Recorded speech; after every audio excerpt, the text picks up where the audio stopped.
India berjalan dengan transaksi tunai. Namun, pada 8 November 2016, sekitar pukul 8 malam, Perdana Menteri India, Narendra Modi, membuat pengumuman mengejutkan. Ia mengumumkan uang kertas 500 dan 1000 rupiah akan segera didemonetisasi, yang berarti pecahan 500 dan 1000 rupiah tidak lagi sah menjadi alat pembayaran. Padahal kedua pecahan tersebut merupakan 86% dari seluruh jumlah uang yang beredar di India saat itu. Beberapa bulan kemudian setelah pengumuman tersebut, 1,3 miliar orang India berbondong-bondong menukarkan uang kertas mereka. Sementara itu, pemerintah sibuk mencetak uang baru. Karena kebijakan baru ini, semua transaksi di India terganggu. Sebelumnya, 90–98% transaksi di India masih menggunakan uang tunai. Gaji pegawai sebagian besar juga masih diberikan secara tunai, dan hanya setengah dari jumlah penduduk India yang memiliki rekening bank. Kondisi ini memungkinkan adanya kesempatan untuk pencurian pajak karena banyak pendapatan yang tidak dilaporkan dan tidak dapat dilacak oleh pemerintah. Perekonomian informal underground membentuk sekitar 25–40% dari PDB India. Sementara pegawai yang digaji dan memiliki pajak akan secara otomatis dipotong dari gaji mereka. Namun itu hanya ada 1 di antara 10 pegawai. Petani, yang populasinya setengah dari angkatan kerja negara, sebagian besar dibebaskan dari pajak. Pada tahun 2016, hanya 37 juta orang India yang mengajukan pengembalian pajak, 10 juta diantaranya dibebaskan, 27 orang lainnya tetap membayar.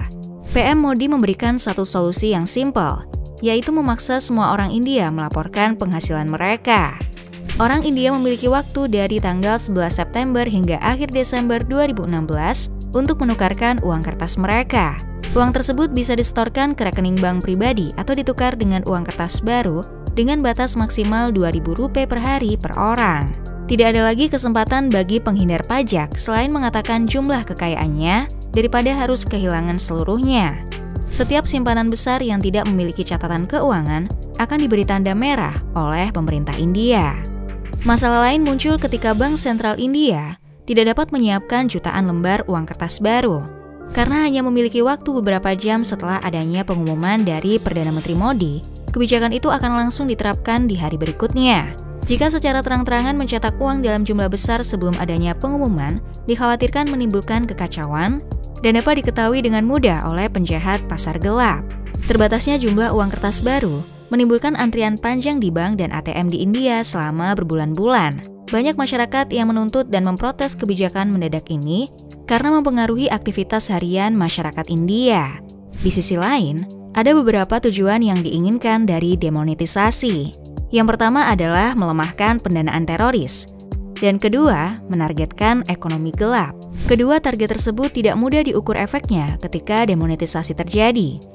Menurut Reserve Bank India, 99,3% uang kertas yang didemonetisasi telah dikembalikan. Dengan kata lain, kebijakan tersebut hanya menghilangkan sedikit uang dalam peredaran.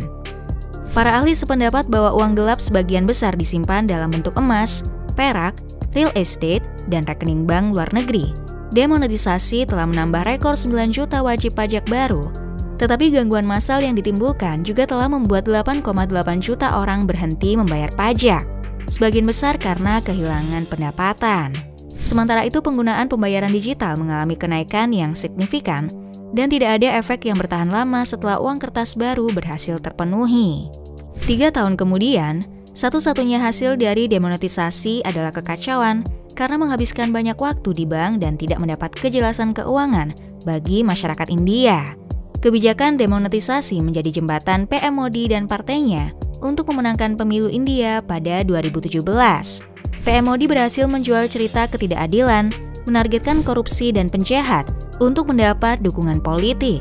Sebagian besar masyarakat India menilai kebijakan PM Modi tersebut sebagai pengorbanan kolektif yang diperlukan untuk membuat orang kaya India membayar kewajibannya dengan adil.